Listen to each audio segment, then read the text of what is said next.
Party people, Internet City. How's it going out there? Who is there like a nickname for the inhabitants of Internet City? That's kind of what I want to know. Oh, netizens.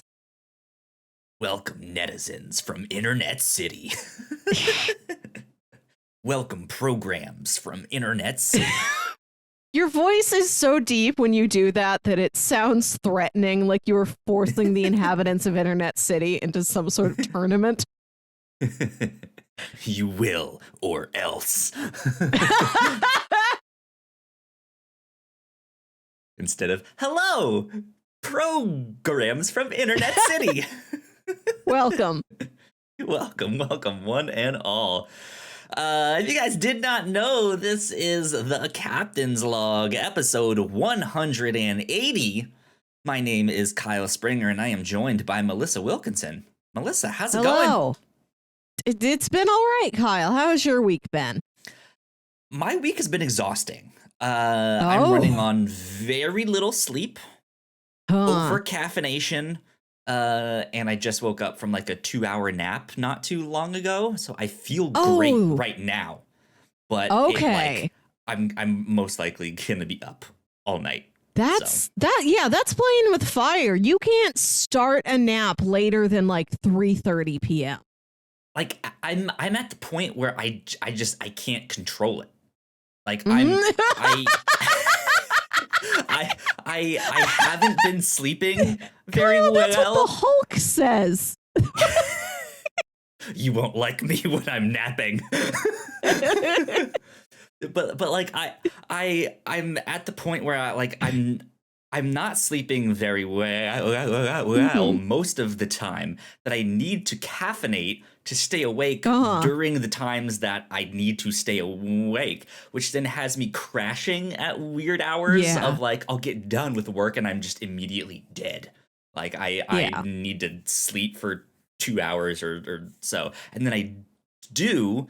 And then it's like, well, if I don't get food in my system, now that I've like missed dinner and stuff like that, I'm just gonna crash again in like half an hour.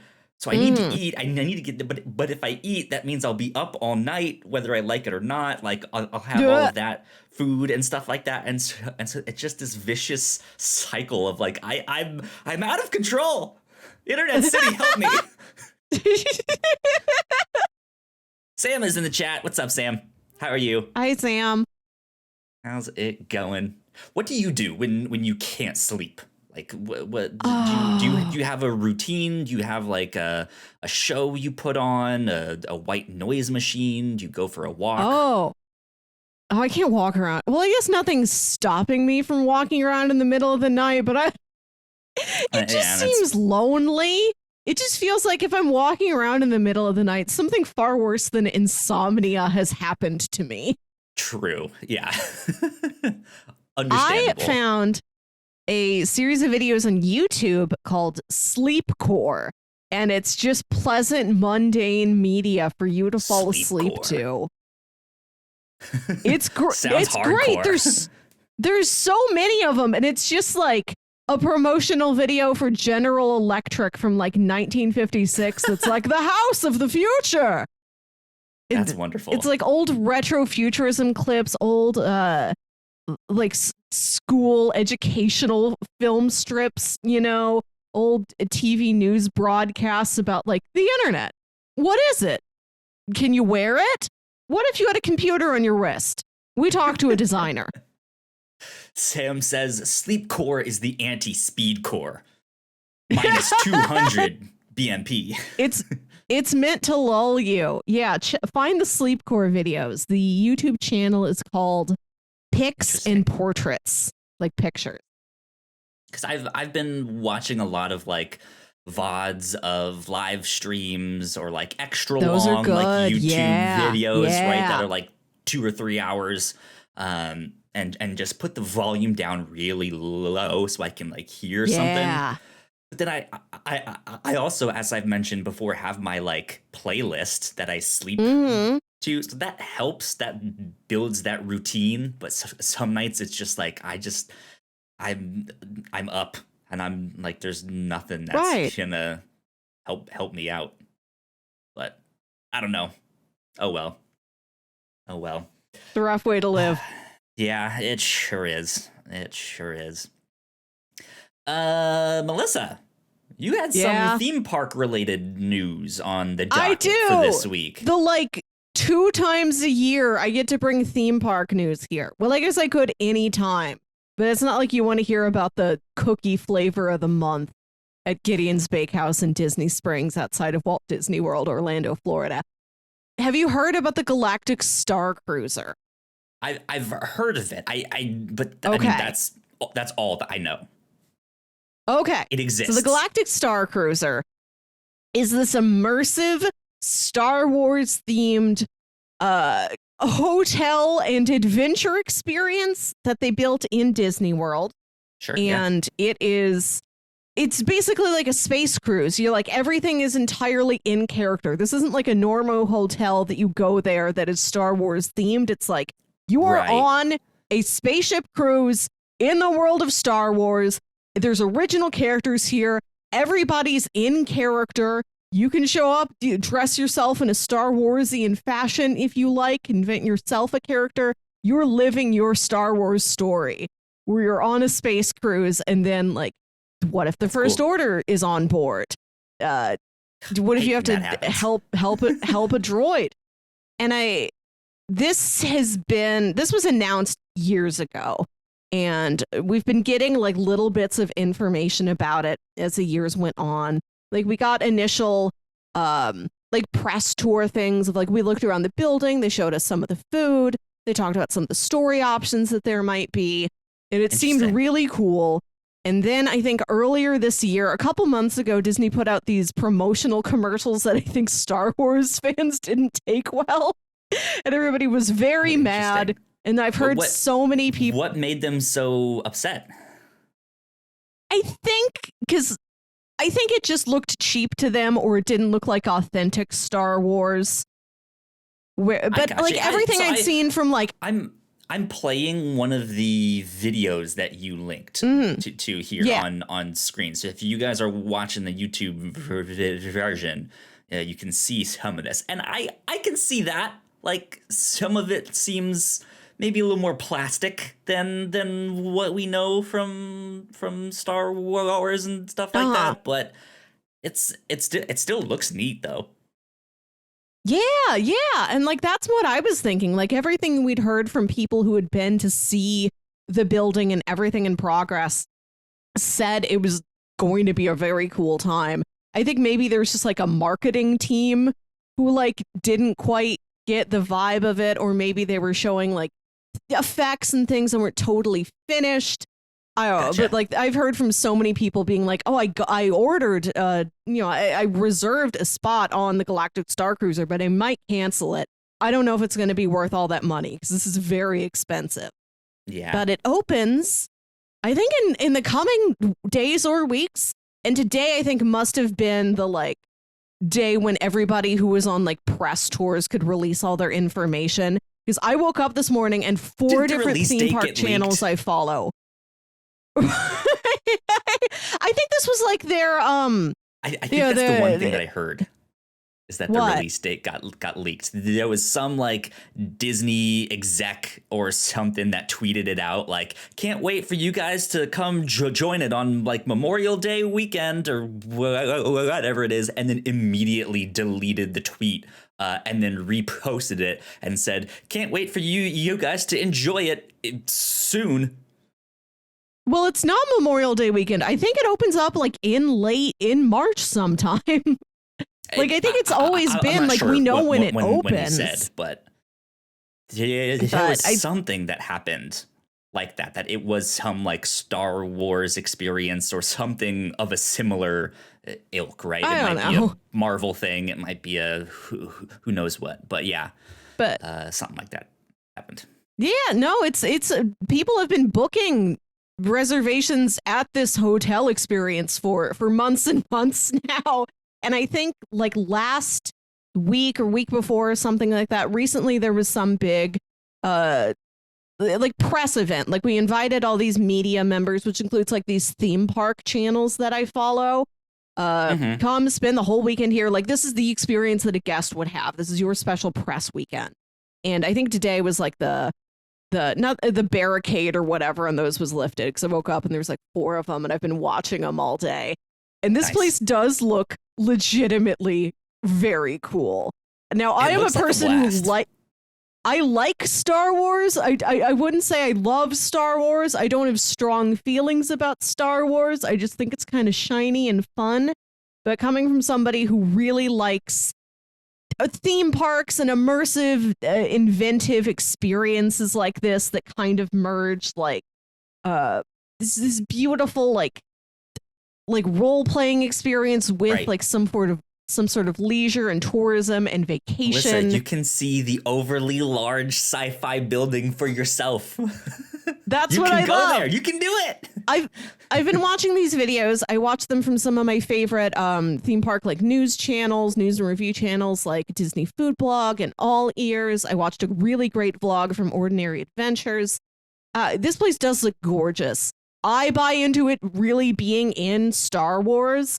Like the only thing that's different is that everybody's shooting this. They're shooting it well. They know how to keep the camera steady. They have a good camera. But I'm like, I've never seen Star Wars not shot by an actual cinematographer without a John Williams score. Like that's the only thing that breaks it for me. We have like the Star Wars like cinematography that we know. We don't have the Star Wars YouTube account. I'm like, it's like in-universe YouTube accounts. Right. Where's the wipe from one scene to the other? Like that's the only thing I'm missing. The building they're in looks very cool, and it's like entirely windowless. There are lots of windows that lead out to screens that show you that you were in space. They've got one climate simulator where it's like if you were tired of being in this building and you just be outside, we have like a garden courtyard with like that's cool. Space looking plants, and you do get an excursion out to the Star Wars area of Disney World. You get to go visit the Batu. That's that planet, this whole world they invented for the Star Wars area. And there's all these original characters walking around the ship, and I love all of them. I barely know them. I don't remember their names, but as soon as somebody walks on, I'm like, yes, I want to talk to you. That's awesome. What's a Greedo? Whatever the alien that Greedo is, there's one of those walking around. And she's this blue lady with this really cool like purple hair, and she looks so real. Like whatever's in her mask that has like the little mouth that moves and the eyes that blink and her like little Shrek antenna or whatever like twitch a bit. It looks rad. It looks very real. Yeah. I want her to Rhodians. Yes, I want this Rhodian to be my friend. There's the First Order. What do you think? You know Star Wars a lot better than I am. So what are you thinking about this? I'm not a big theme park person, only because I don't like roller coasters. Like that, I'm not a roller coaster person. So I can still go to theme parks and enjoy them, right, and have fun because there's a shit ton more to do than just roller coasters and stuff like that. But I've never truly done something like this, where it is this immersive experience where you go and there's these characters walking around and they're quizzing you, or you have to do all these interactive things. Like that seems really, really fun.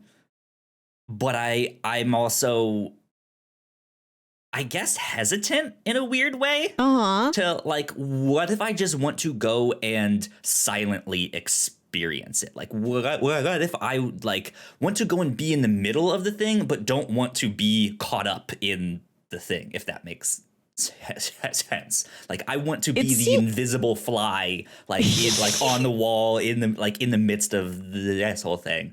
Because I know they have that whole like the Avengers compound and stuff with all the Marvel stuff. Like I want to one day go and experience all of that. But just I'm the kind of person who like, I think all of that is neat. I don't want the stormtroopers like walking up to me and harassing me or stuff like that. You know, as neat as that can be, and it makes for some really cool interactions. Like, I just want to be the invisible person in all of that. I want to watch somebody else have that interaction. Yeah. Well, it seems like here at the Galactic Starcruiser, like there are these characters walking around. They will talk to you. They will introduce themselves. They'll ask your name. They'll ask, oh, what are you looking forward to during our excursion on Batu? What planet are you from? They'll talk to you, but there's also a lot that you do through your data pad. You get this Disney app you download to your phone. And characters, and like you're wearing this like wristband that's got like an RFID or something on it. So I guess when they talk to you, their sensor bounces off your sensor and like tells some computer somewhere, okay, you talk to the captain. The captain probably said this to you. And then you'll get a message on your data pad that's like a virtual like text from the captain. There's a lot of this interactivity that you do like through the app. Like it's just a computer as one of the characters sending you these messages. And there are activities you can go and do that aren't as role playing. Like you can just go play Sabacc. You can watch a Twi'lek sing. You can drink at the bar. Yeah, see that like experiential stuff is so cool, and like I one day want to go, you know, build myself one of those lightsaber, like multiple of those lightsabers. I know they're expensive, but I want one. That's a whole experience too. Like you have to. It's not like you just go and like fit one together. It's like you have a reservation. You're in this dark room. They do a ceremony. It's an entire show to build yourself a lightsaber. I would book myself the entire day and just rerun the thing multiple times and like, all right, I want them all. Let's go. Lightsabers. Yeah. It's like how Jordan collecting all of the green lantern rings, except I have all of the lightsabers and I run out. Go, go, go, go, go. I got them. That you purchased, you paid $220 for them each. These are priceless. I only paid $200 each for these. This was a steal. But I think that price gets you like the lightsaber and the entire show, because I've seen other like high-end, very well produced lightsabers just, like, that are like $170. Yeah. If you just want to buy like Qui-Gon Jinn's lightsaber, you can just buy that one. But if you want to like go make your own and do all of that, or make one of the pre-made ones, like here's Rey's lightsaber that you can make, like here's the plan, here's how you put it all together. That stuff is fascinating. The closest thing I've done to that is actually something I've mentioned to you recently, which was the Spy Museum in Washington, D.C. It's kind of the same thing where you go into this museum and they give you covers. Like they give you a new identity that you are supposed to pretend to be. And there's just like some small I can just be like minor info that you need to memorize. I'm a dental hygienist from Omaha now when I go to the Spy Museum. Wow. That might be your cover. And so then when you have to go into when you go into the elevator to go to the next floor, like you have to punch in your info and your fake date of birth that they gave you to make sure that you are who you say you are, right? Because you are a spy and you have to do, like they have stuff like that in there. But then they have exhibits, like actual like museum exhibits on like the history of spies and the KGB and all that stuff. But then they also have more like game style stuff where they like you're kind of looking through a security camera and it will play you a scene of like a hotel lobby or a like the corner where there's like a small cafe, right? And there's people sitting outside on the cafe. And there's maybe a minute to 2 minutes of footage. and then afterwards it will ask you who you thought the spy was, and you have to like pick it out and stuff like that. And if you get it wrong, I think it gives you a couple tries. And then afterwards, like, has an explanation of like, here's how we did this makeup to disguise this person. Here's how we did that. Here's how we did this. Like, all of that stuff. Here's the stuff that you missed. Like, this was the signal. This was the thing.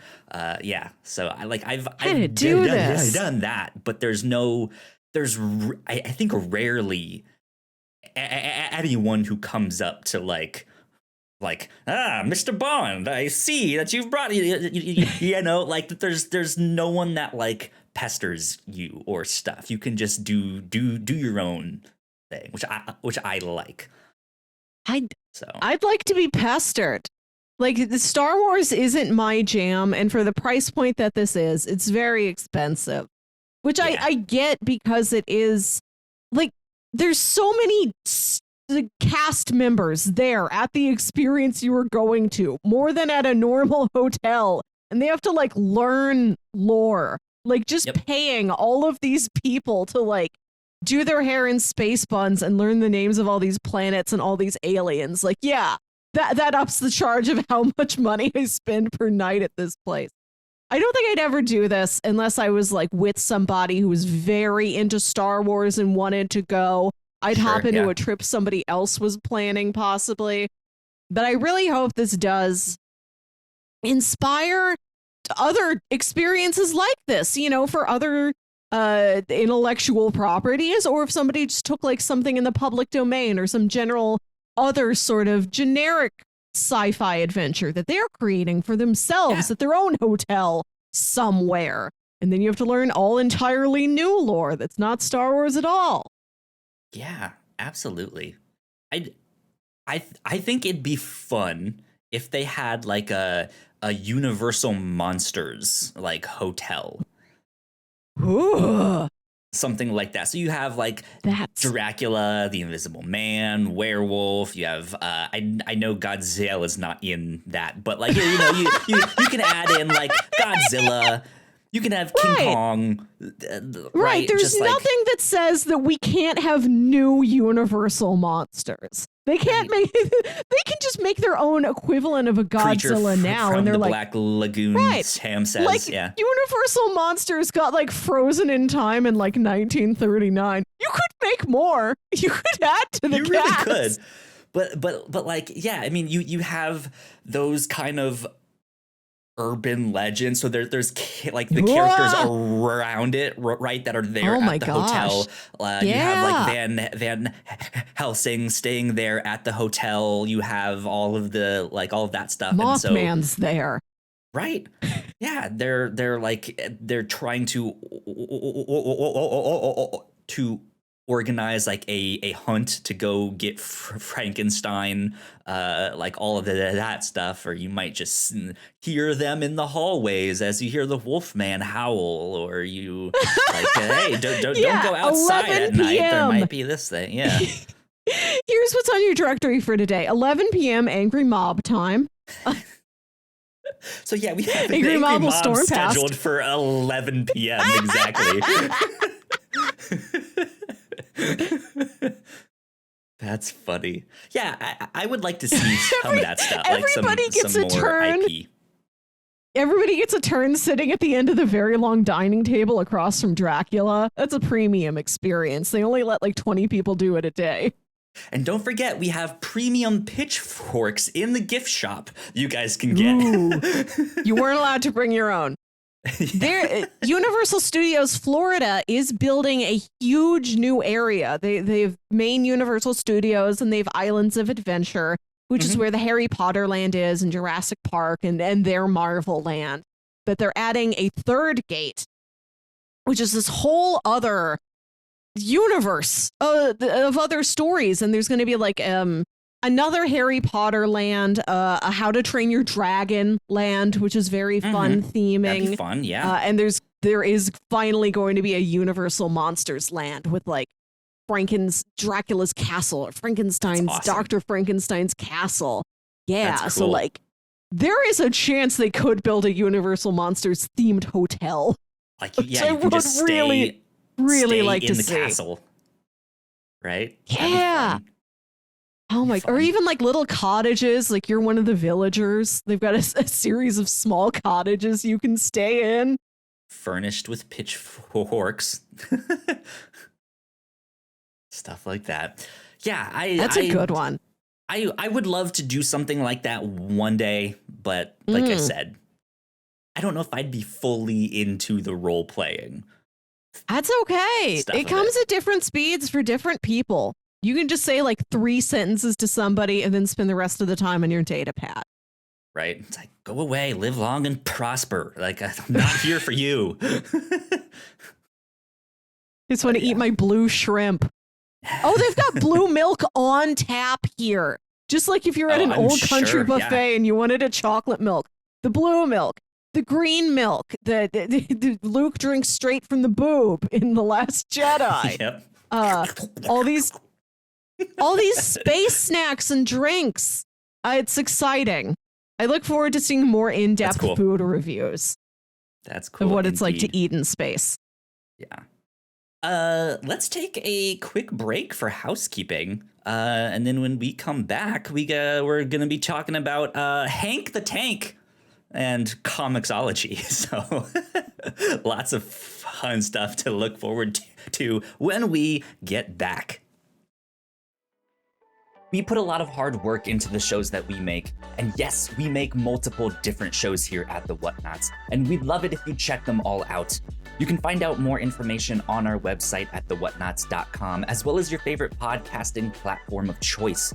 When you type in The Whatnots, all of our shows will pop up right there. Just don't forget to give us a nice rating and review if you like the shows. If you want to support what we do here at The Whatnots, patreon.com/thewhatnots is the best place to do that. You can support us for as little as $1 a month. You can get all kinds of exclusive content at the $3 tier. You can also get a shout out and a thank you on all of our shows at the $5 tier. You can support us on Twitch by subscribing to our channel at twitch.tv/thewhatnots, and we would love to have you all join us for our live streams and talk with us in the chat. And lastly, we have merch. If you'd like to grab yourself a shirt or a sweatshirt or a mug or something else, go to thewhatnots.com/store to pick up some merch today. And we are back. A big shout out to our Patreon supporters, especially those at the $5 tier. So thank you to Sam, who's been chilling here Thanks, in the Sam. chat. We appreciate it. We love you a lot. Thank you for supporting us for so long. Cool things that we have been up to here at The Whatnots. Melissa, you and I are finishing up our coverage of Knights of Sidonia. This is a manga that we've been reading on Comixology Unlimited. I know there's an anime adaptation, which I believe is up on Funimation. You guys can also go watch. I watched it years ago when it was on Netflix, but right now we are reading the manga. We read the first 8 volumes in January, and we read the final 7-ish volumes. I think it's 7. Yes, it was 8 and then 7. Here. Yep. This month. So we are covering that on the review show. We will be recording that in the coming days here. Crossplay, our video game podcast, has been a lot of fun. There's a lot of big video games coming out right now. Horizon Forbidden West is out. Elden Ring just came out today. So I'm sure we will be talking about that on the podcast when we record that tomorrow.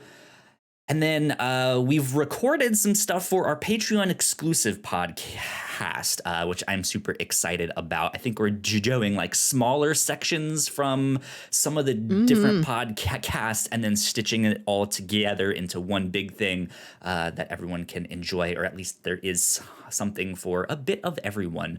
We still need to figure out what we want to do exactly for the Captain's Log or the Reactor Core. Maybe it's just we react to a different trailer every so often. Who knows? But we recorded our first one of that and I'm pretty excited about it.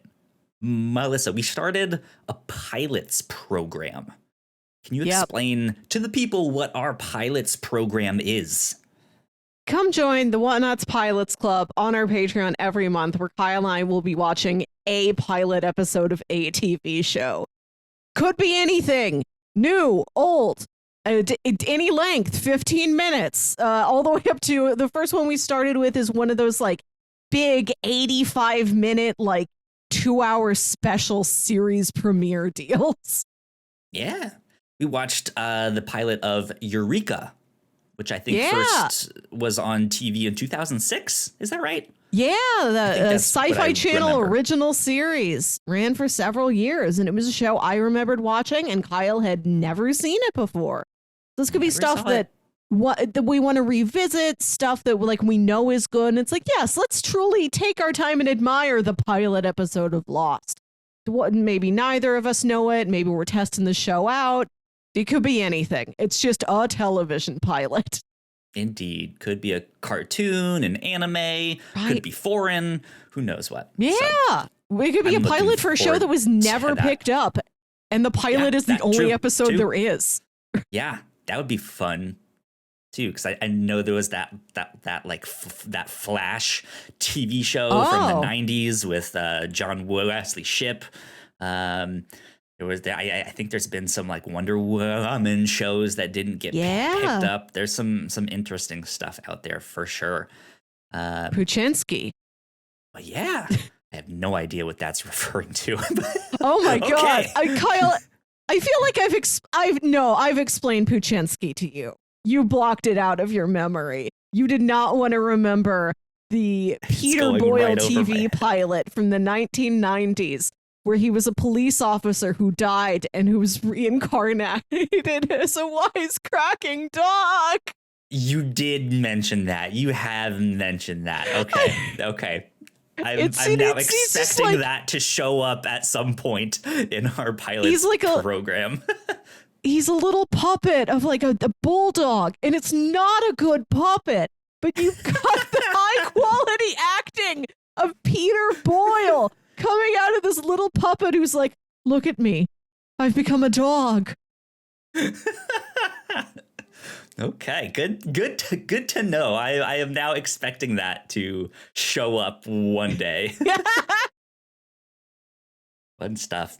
So yeah, Comixology is what I want to talk about out first. So yeah, we've been reading Knights of Sidonia this past month, this past week. We read a lot of comics on Comixology Unlimited, but this past week or so, they updated the app, and immediately the internet, on one hand, as they kind of normally do, but I in this case am very much inclined to agree with them that this update for Comixology is bad. It is very bad. If you guys are unfamiliar with what Comixology is, it is basically a digital comic book store, and it is basically the only one that's out there. There's no real other competitors that is as good or as well known at. There might be some smaller ones, but they might not have like the bigger comics you're necessarily looking for. And it sounds like there's like a DC specific one or a Marvel specific one, and maybe specific ones for other publishers, but this is an amalgamation of many publishers. Yeah.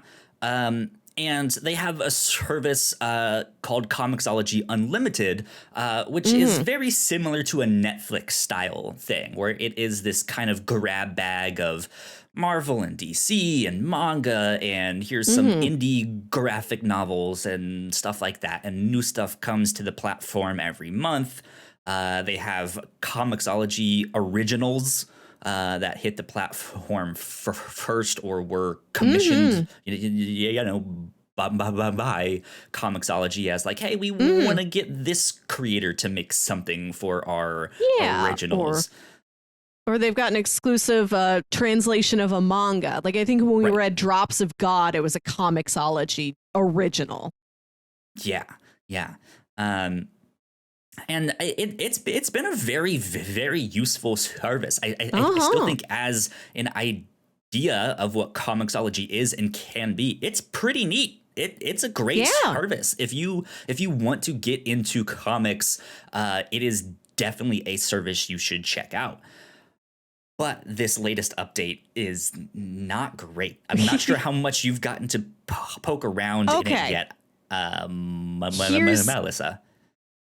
I just got a new tablet exclusively for the purpose of reading comics because I need to do it so frequently for this show, for the review show. And I had like a tablet that I got for free from Verizon when I upgraded my phone in like 2015. Like the scant weeks before The Force Awakens came out in movie theaters, I got this tablet as a thrown-in freebie, and it's never functioned well.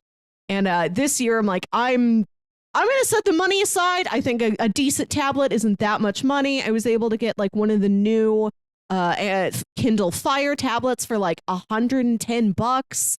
Like, this is the time I'm going to treat myself because my old tablet was so laggy and glitchy, and I'd clean everything out of it except for Comixology, and it would still take forever to load. Like, I will save so much time in my life if I just get a new tablet. So the first time I boot up Comixology on this new tablet is when the app uploads. So I've barely explored the app, and like I'm adjusting to a new app and to an entirely new tablet at the same time. So there's things that I have trouble hitting the screen at the right point for it to just tell me the progress bar. Like I'm on page what of what. But I don't know if that's the app or if that's me just still figuring out the like touch points on my tablet. And also this tablet goes so fast. So like that's improving my mood a lot. I imagine I might have a more positive experience with Comixology right now than other people just because I'm using it on a new tablet. And the first thing I did was like get into the library. I've been reading through Knights of Sidonia. As soon as I finish one, it just loads up the next one for me. So I've just been like in that hole and I like haven't gone to the homepage, haven't explored. So I know there's a lot of problems out there, but I've seen like my only problem right now is, oh, this looks kind of different and I can't see the progress bar as well. Yeah. So a little bit more context. Comixology is owned by Amazon. They also own Kindle. And the technologies behind both of those services are kind of the same because it's basically showing you a picture of whatever page of the book or the comic that you're on, and then it just slides it to the next one, right? That's basically it. And so I think they eventually was just like, you know what, we should just kind of merge these services. Over the past year or so, if comics were available on Comixology Unlimited, but you had a Kindle Unlimited account, I think is what it was. I don't know. I'm not super I don't know. familiar I with just Kindle. got this Kindle. I haven't read a single prose book on it yet. I've just been reading Knights of Sidonia. Who knows? But they've been making the stuff that's been available on Comixology Unlimited also available to you if you have a Kindle account.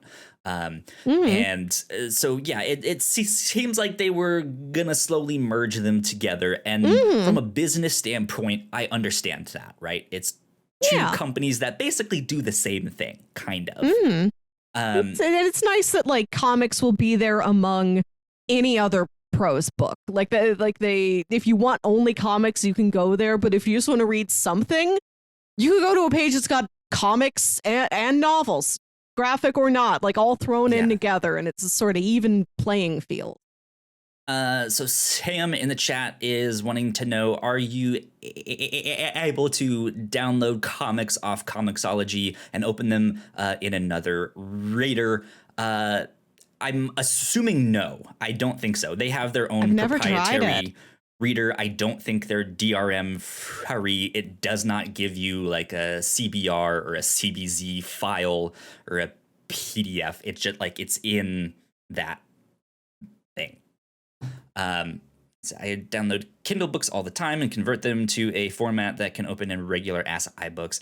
I mean, there might be something like that. I don't know exactly. I've not really explored that to be sure. So take that with a grain of salt. But for the like desktop version of Comixology, which I barely use. I've like sometimes I didn't even know there was a desktop version. I mean, you can go like I guess what I mean by that is the website comixology.com. Right. But it like I sometimes use that on my laptop because my laptop can also like fold back all the way and be a tablet. So I would sometimes read things on that way because it's just a much bigger screen than my small phone. But the website now looks exactly like Amazon, which means there's 1,000 buttons everywhere. Oh gosh. I cannot handle the visual layout of Amazon. I will buy something off it like twice a year, and it's such a chore for me to just direct my attention to what it is I'm supposed to click on. They have a really unique challenge because there's just so much stuff you can do on that website that they have to display it somehow, right? And for what it is, like they do a good job of getting everything on there, but God, it's just so fucking much stuff that it's overwhelming. And I feel cramped. I feel like I'm trapped in a small box. Yeah, it's now basically like when you looked up a comic on Amazon to like buy the book, it's basically the same page of just like, do you want to buy the graphic novel you're looking at, or do you want to read this on Comixology Unlimited? It's not good. On top of that, their reader now is it no if I were to read comics on my phone horizontally like this, so I could like it would zoom in on the page and then I could scroll up that way, it no longer does that. Now the comic will be, you will see the full page, the just what is the exact like height of your phone there, so I can only read them vertically, because if you're in horizontal it only displays 2 pages at once, and even that won't fill out the whole width of your phone there. It's really bad. And Comixology also has, so I've heard stories from people on comic book podcasts I listen to, or just from tweets that I've seen, that people have been buying their comics digitally for years now, and they have thousands of comics that they've bought, and now they're just gone. Like they're not showing up in their stuff. So either they've lost it or Amazon screwed something up, but they're gonna have to fix that. But then for creators, Comixology has a program called Comixology Submit, which allows, let's say, for example, Melissa, you and I were to make a comic book, and we were like, we kind of want to get this on Comixology. We could submit it through that program, and they would basically publish it. I know that's kind of a reductive explanation of what it is, but essentially that's it. It's like, hey, you can publish your comic on this platform. And the pay split used to be something like 70-30, ish in favor of the creator. Like they would get most of the profit if someone then went and bought that book.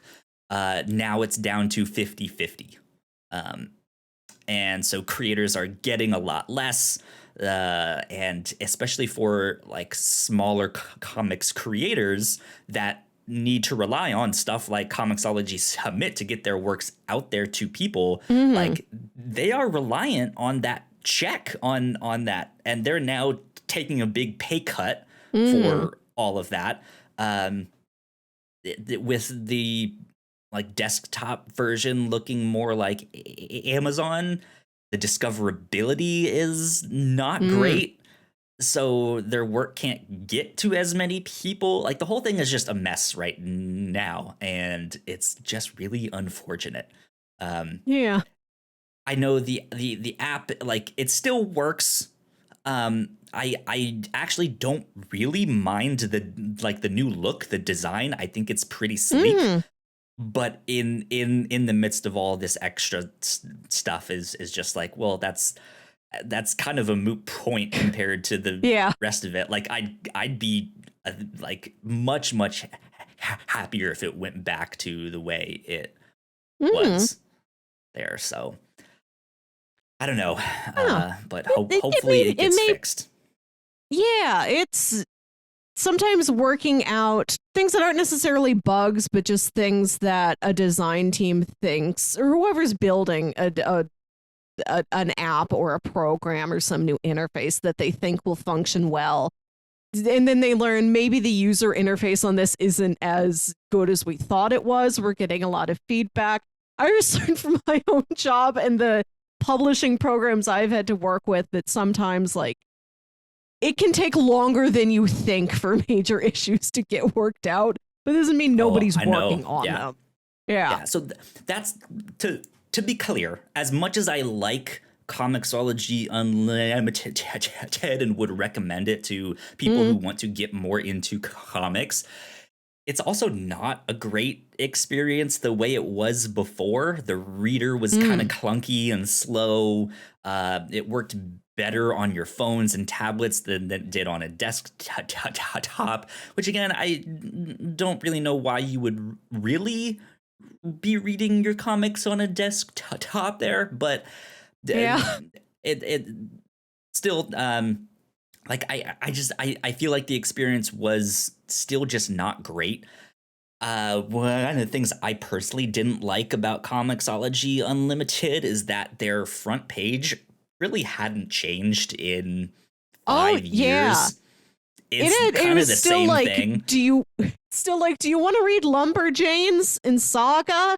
Like, yeah, I would, but I think you've shown me that for 6. Yeah, They had like a couple widgets that they would swap out very slowly, and they wouldn't add in a lot of new. They had their like as seen on TV, and it's all of the IP that is like these are the comics that the shows or movies are based on, or something like that. Here's a spotlight on Jeff Lemire. Here's here's essential manga, and it's just the same. It's been the same stuff for 5+ years. And then they did have their like new like here's what's new in Comixology this month, but that was kind of it. And they'd have seasonal ones or things like it's Black History Month, it's Pride Month that they put these graphics up for. But I feel like the graphics would appear similar from year to year. It's like the what are new months every time? Right. Yeah. So like that experience was not good. So on one hand, the fact that this did get a redesign means that someone noticed that. Someone was like, hey, this is not a great experience. We need to change this. We need to fix this.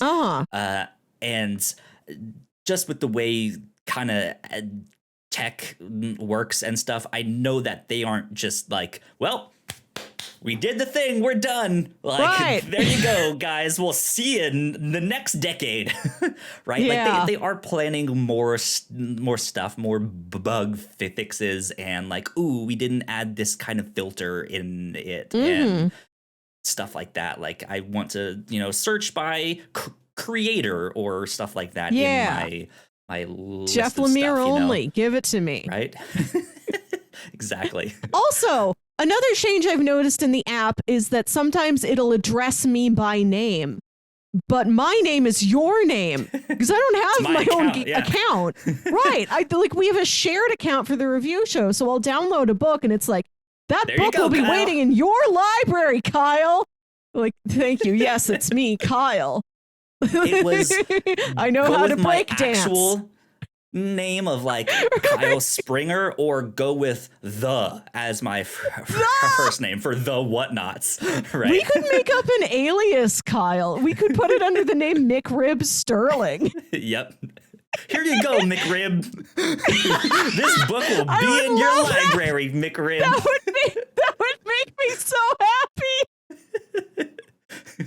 You there, McRib, read this comic.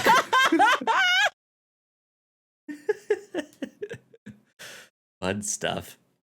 There you go. So hopefully it improves. But there you go. That's Comixology and what's happening with that right now.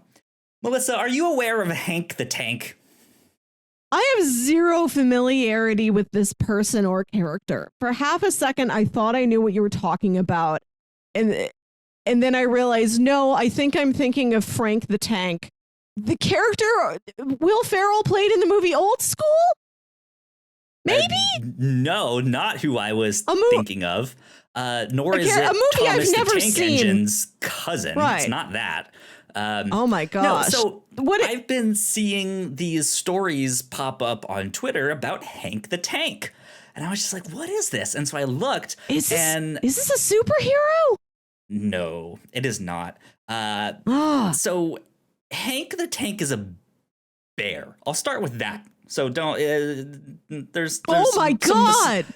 There's a caveat on that, right? There's a little asterisk there. We'll get to that. Maybe man in bear costume.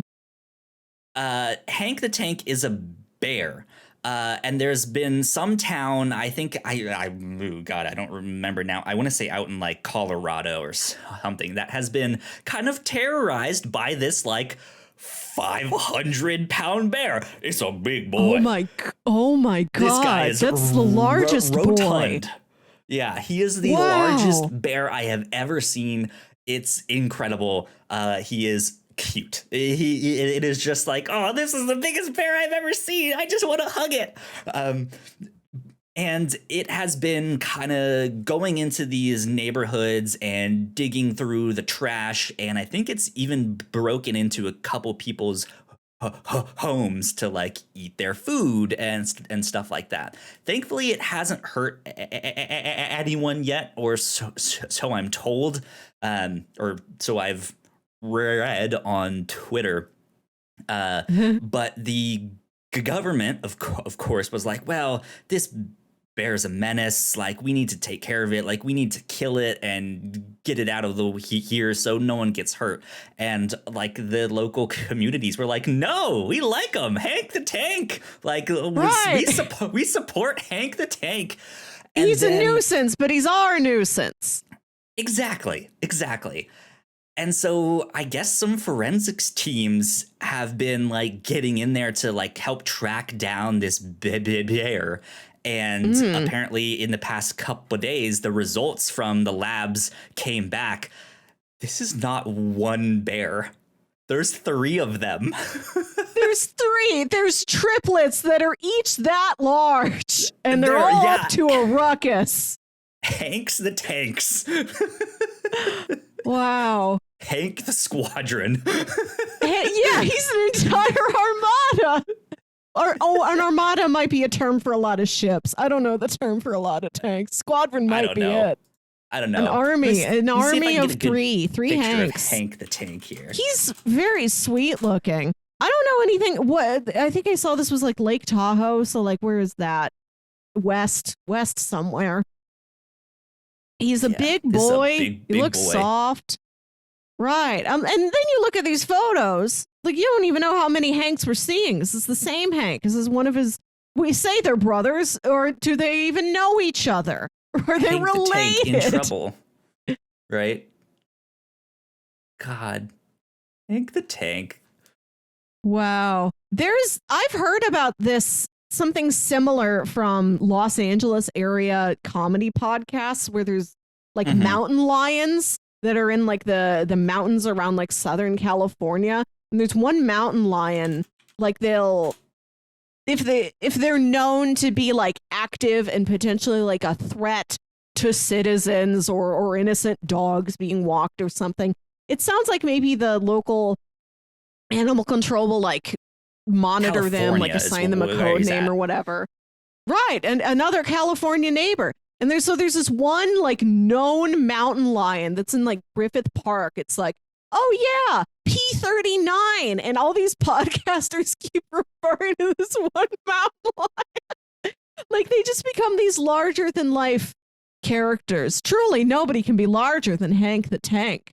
But I do understand the way a community can rally around. It reminds me of Pacific Rim, where like, yes, all these kaiju are a threat to us, but our coping mechanism is to like also make them into memes and make like little stuffed versions of them. Right. Yeah. Yeah. Like I'm going to make, these are kaiju themed sneakers. The kaiju were my inspiration. Like you can rally around something that even is theoretically a threat to you. Just like, well, that's our town mascot now. Hank the Tank. Watch out for him. He's dangerous, but also he's our mascot. Buy him on a t-shirt. Hank and his multiple brothers. Hank, Frank, and Bank. Rachel in the chat says, I wonder how he would do on the Fat Bear bracket. I am looking this up, but apparently there is like a Fat Bear bracket. The Fat Bear week 2021 champion was 480 Otis. We see a picture here. Oh, there's never been a small Otis ever. Do we have like a better link to this thing? Let me see here if I can find I didn't know if this was a bracket of like, it's Winnie the Pooh versus the bears from the Country Bears, Big Al, or if it's like bears as in large, like national, hairy gay men. Like a national bracket. Right. We brought in one literal like bear to compete. National park thing here. Wow. I just Google biggest bear. Biggest here we go. Bear. Why fat matters. For its humble beginnings of Fat Bear Tuesday in 2014 to nearly 800,000 votes cast last year in 2021, celebrating fat bears and Katmai's healthy ecosystem has since become a tradition. For bears, fat equals survival. Each winter, bears enter the den where they will not eat or drink until they emerge in spring. During this time, they may lose up to 1/3 of their body weight as they rely solely on their fat reserves. Survival depends on eating a year's worth of food in 6 months. Skipping ahead a bit, how it works. Rangers create a March Madness style bracket pitting individual bears against each other. The public then votes to see who will advance each round. Voting takes place over several weeks on explore.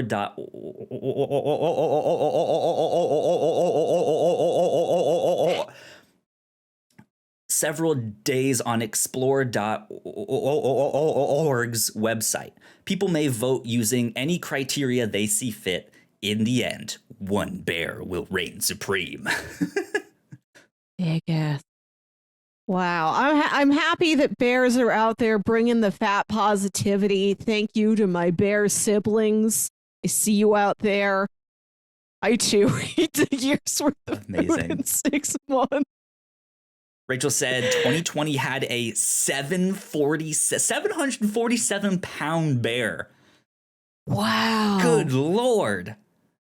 Oh my gosh. I like bears. I'm looking at pictures of them. They're fun to see in the zoo. They got thick necks. Bears. They do. Sam, let me see if I can post that link in there. So that's the one to the website that's on screen now. But then let me get you this other one that I had the explanation. Put that one in the chat too. Bam. There you go. So wild. Yeah. 2020 had a 747-pound bear. Do we know their name? Right. What do you name the biggest bear? What does the biggest bear name itself? I don't see it. What was the name? Oh, was it Fat Bear Week. There it is.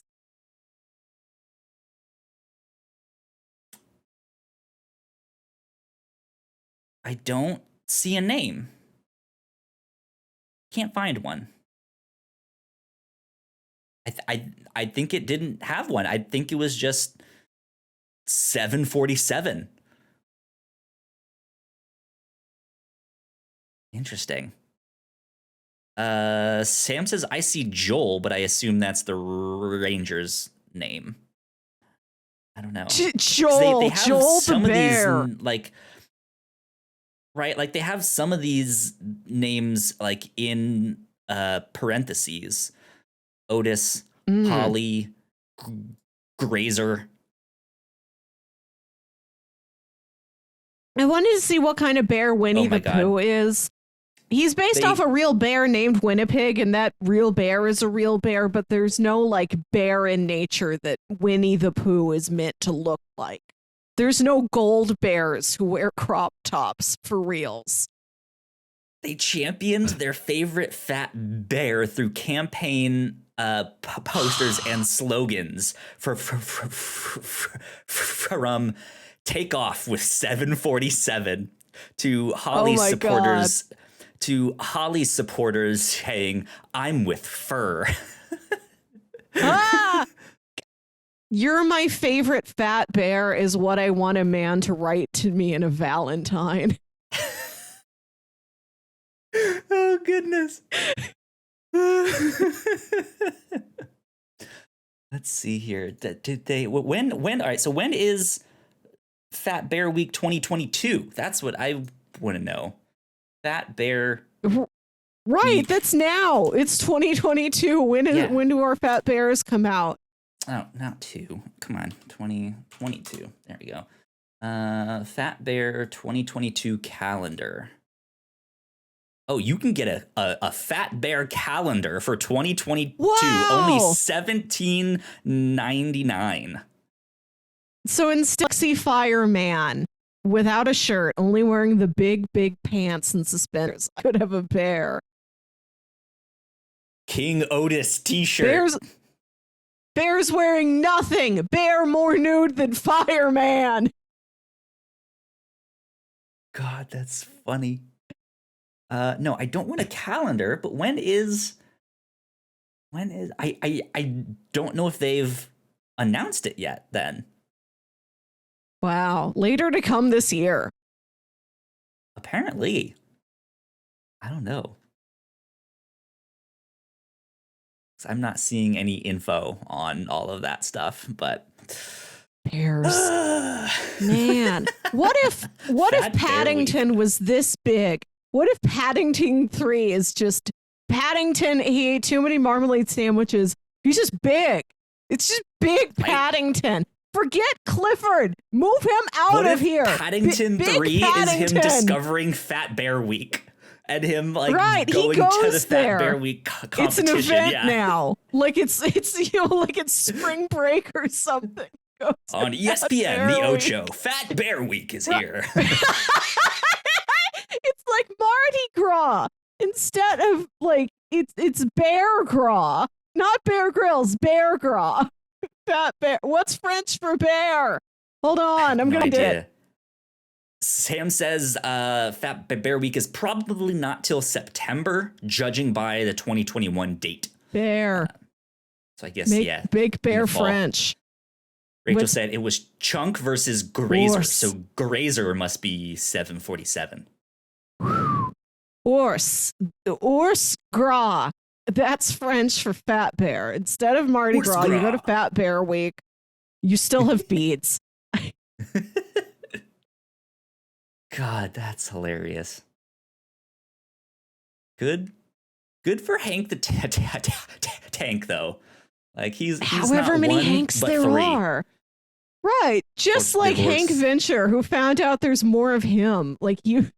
Right? Yep. So who Exactly. knows how many Hanks there have been? Good stuff. Well, I say we wrap things up there for this week. Melissa, where can the people find you on the internet? You can find me on Twitter and Instagram at Wilkywit. That's WILKYWIT. Listen to my other podcast, Saturday Morning Obscurities, where me and my brother Jams talk about weird old kids shows you feel like only you remember. And if you're feeling down, just Google pictures of bears. I just did it, and I feel Fat great. bears. Yeah.